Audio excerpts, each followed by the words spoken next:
Assalamualaikum warahmatullahi wabarakatuh. Saya Taufik Nur Hidayat, MPN 0007105137.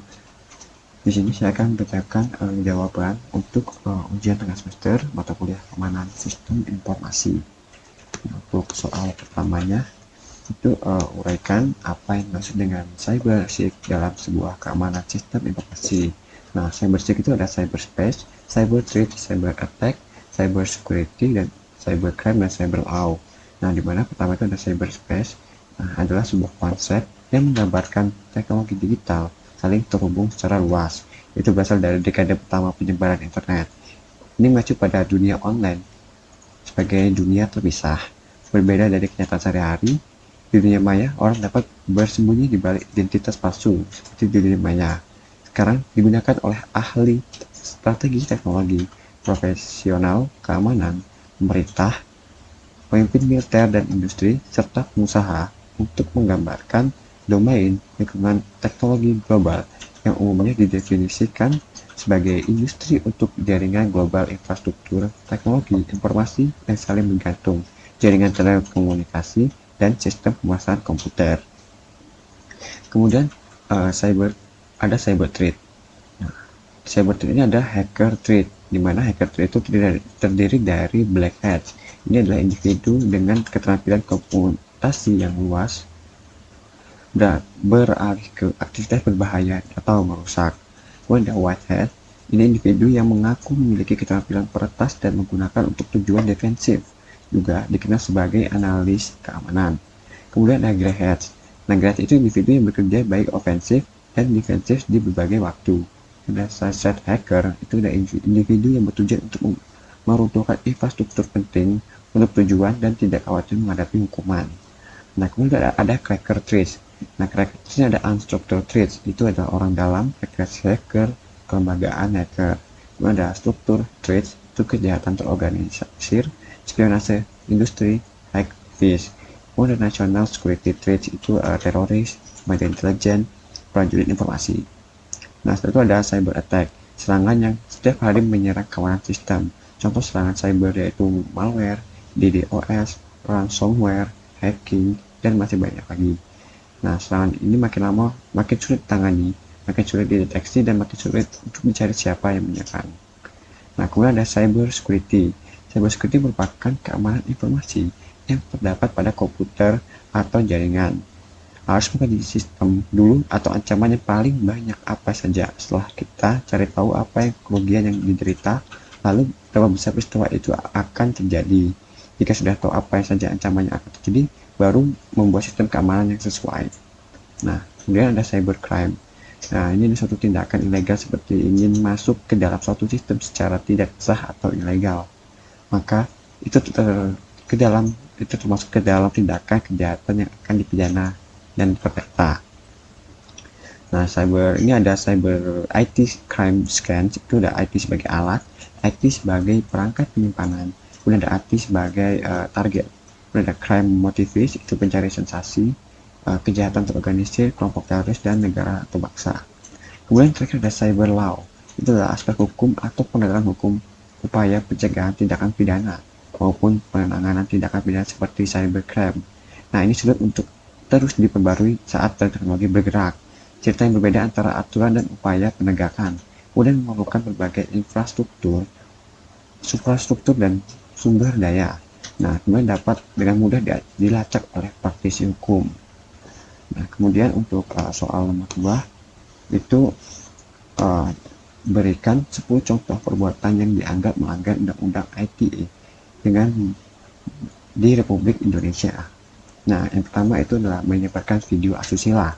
Nah, dalam Undang-Undang ITE, mengatur mengenai larangan penyebaran video asusila diatur dalam pasal 45 ayat 1 Undang-Undang Nomor 19 Tahun 2016. Hal yang senada diatur juga dalam pasal 4 ayat 1 Undang-Undang Nomor 44 Tahun 2008 tentang pornografi dan Kitab Undang-Undang Hukum Pidana.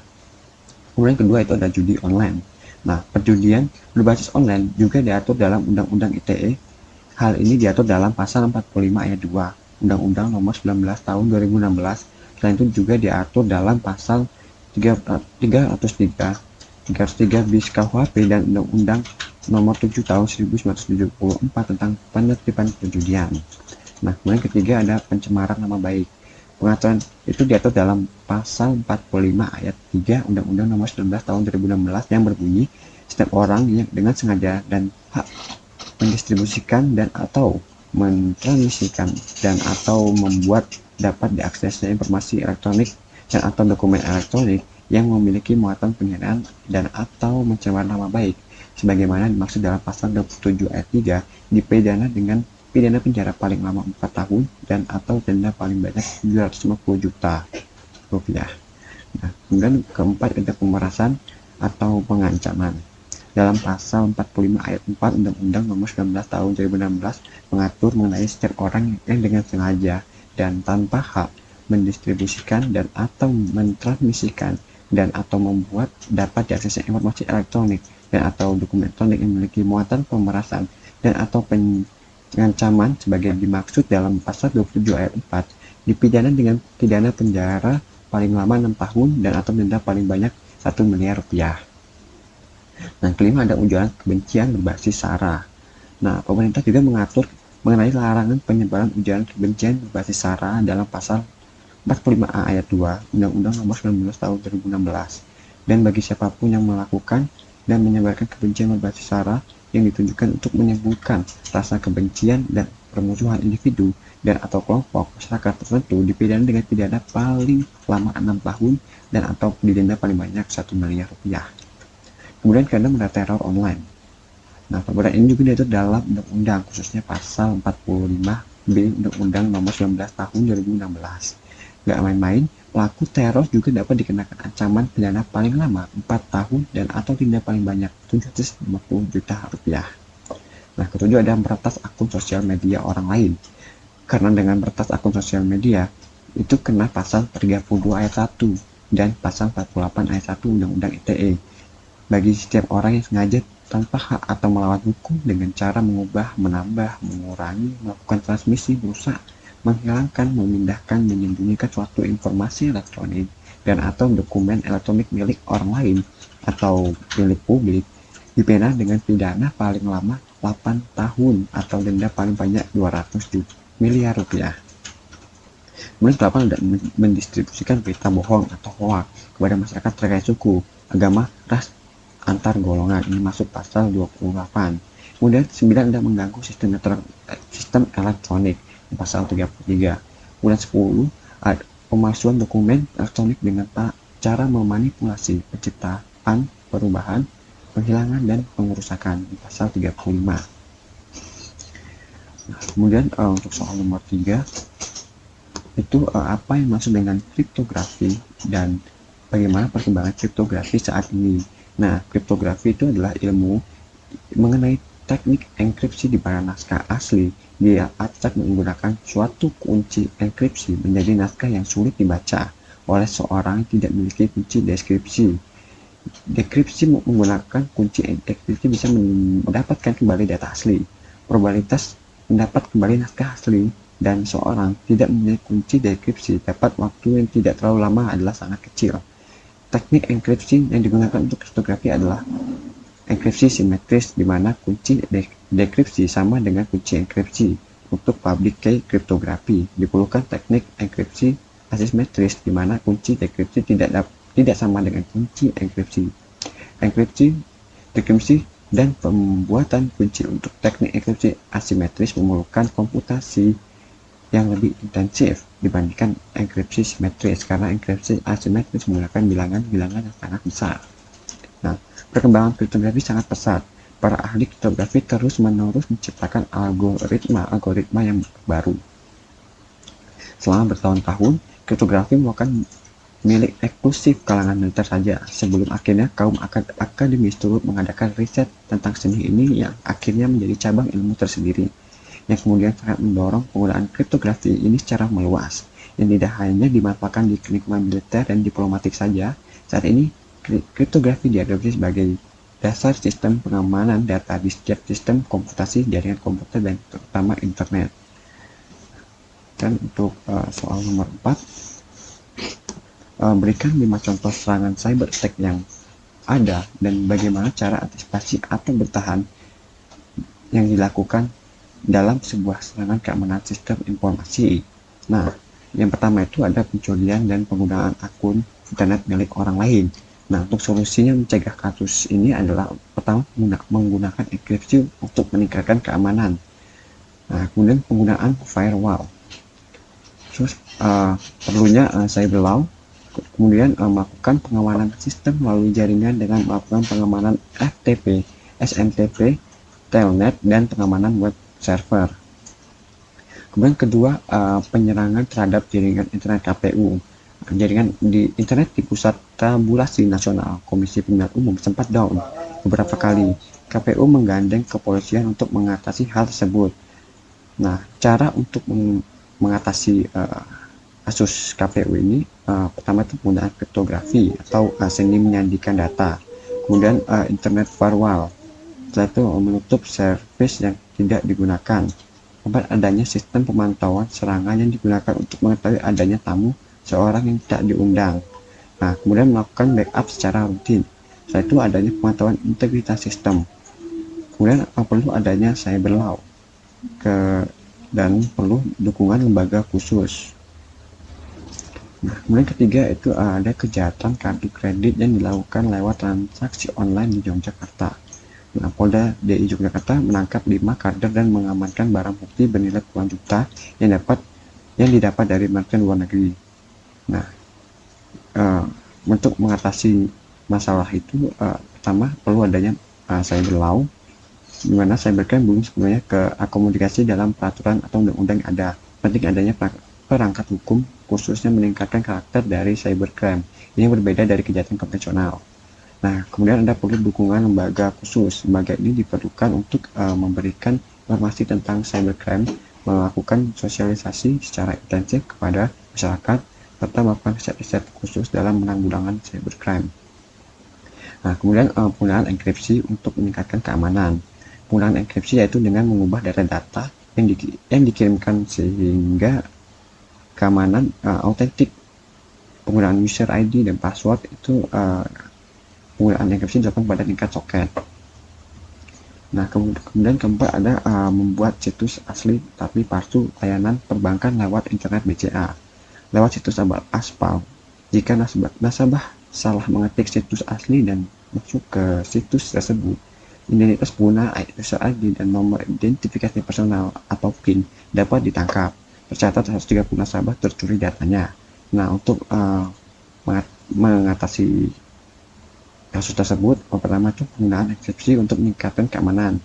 Nah, penggunaan enkripsi ini yaitu dengan membuat data-data dikirimkan sehingga tidak mudah disadap. Untuk meningkatkan keamanan autentikasi penggunaan user dan password. Penggunaan enkripsi dilakukan pada tingkat soket. Hal ini akan membuat orang tidak bisa menyadap data atau transaksi yang dikirimkan dari server www. Kemudian penggunaan firewall. Tujuan utama dari firewall adalah untuk menjaga agar akses dari orang tidak berwenang tidak dapat dilakukan. Program ini merupakan perangkat yang diletakkan antara internet dengan jaringan internal. Informasi yang keluar dari masuk harus melalui atau melewati firewall. Firewall bekerja dengan mengamati paket internet, protokol atau IP yang melewatinya. Kemudian perlunya cyber law. Cyber law merupakan istilah hukum yang terkait dengan pemanfaatan TI. Istilah lain adalah hukum TI, hukum dunia maya, dan hukum mayantara. Kemudian melakukan pengamanan sistem melalui jaringan dengan melakukan pengamanan FTP, SMTP, telnet, dan pengamanan web server. Nah, kemudian 5 ada data pengguna Tokopedia bocor ke dark web. Di tahun 2020, kabar tidak sedap mengguncang Tokopedia, pasalnya 91 juta data pengguna dan lebih dari 7 juta data merchant di e-commerce dibocorkan oleh hacker bernama Shiny Hunter. Nah, untuk mengatasinya itu pertama kriptografi atau seni menyandikan data yang dikirimkan tersandikan terlebih dahulu sebelum dikirim melalui internet. Di komputer tujuan data dikembalikan ke bentuk aslinya sehingga dapat dibaca dan dimengerti oleh penerima. Hal ini dilakukan supaya pihak-pihak penyerang tidak dapat mengerti isi data yang dikirim. Kemudian internet firewall untuk mencegah akses dari luar ke sistem internal, firewall dapat bekerja secara dua cara, yaitu menggunakan filter dan proxy. Firewall filter menyaring komunikasi agar terjadi seperlunya saja. Hanya aplikasi tertentu saja yang bisa lewat dan hanya komputer dengan identitas tertentu saja yang bisa berhubungan. Firewall proxy berarti mengizinkan pemakai untuk mengakses internet secara luas, tetapi dari luar hanya dapat mengakses satu komputer tentu saja. Nah, kemudian untuk menutup servis yang tidak digunakan, satu adanya sistem pemantauan serangan yang digunakan untuk mengetahui adanya tamu atau orang yang tak diundang, atau intruder, atau adanya serangan. Kemudian melakukan backup rutin. Adanya pemantau integritas sistem, misalnya pada sistem Unix adalah program Tripwire. Program ini dapat digunakan untuk memantau adanya perubahan pada berkas. Setelah itu perlu adanya cyberlaw. Cyberlaw belum sepenuhnya terkomunikasi dalam peraturan undang-undang yang ada. Penting perangkat hukum khusus mengingat karakter dari cybercrime ini berbeda dari kejahatan konvensional. Kemudian perlu dukungan lembaga khusus. Lembaga ini diperlukan untuk memberikan informasi tentang cyber, melakukan sosialisasi secara intensif kepada masyarakat, serta melakukan riset khusus penanggulangan cyber. Nah, kemudian untuk soal terakhir, itu uraikan di tools yang saya kuasai berhubungan dengan cyber computer security. Yang pertama itu ada SQL Map. Nah, SQL Map adalah salah satu tools otomatis untuk melakukan SQL injection yang paling populer dan hebat.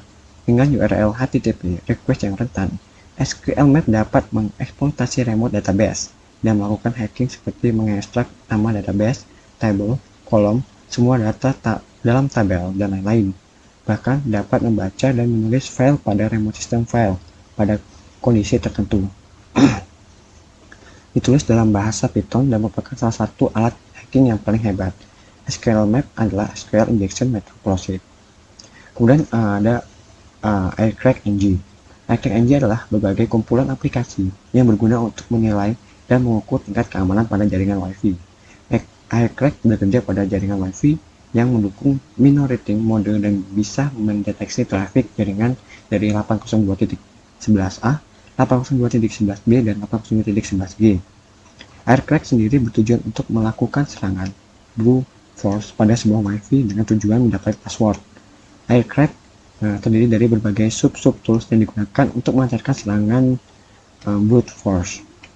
Kemudian ketiga itu ada Angry IP Scanner. Angry IP Scanner memungkinkan kita mendeteksi alamat IP dengan sangat cepat. Fitur menarik lainnya dari program ini adalah kita dapat menyimpan data yang dikumpulkan sebagai file, daftar, txt, csv, xml, atau IP port. Selain itu, software ini juga dapat membantu seorang admin jaringan dalam mengawasi error atau troubleshooting jaringan karena permasalahan pada IP address. Bisa juga karena IP address yang konflik. Software ini juga mengantisipasi adanya pihak yang tidak bertanggung jawab yang berusaha menyusup pada jaringan seorang dengan menggunakan IP address yang telah tersedia pada range-nya. Ya, sekian video jawaban UTS atau kuliah keamanan sistem informasi dari saya. Saya akhiri. Wassalamualaikum warahmatullahi wabarakatuh.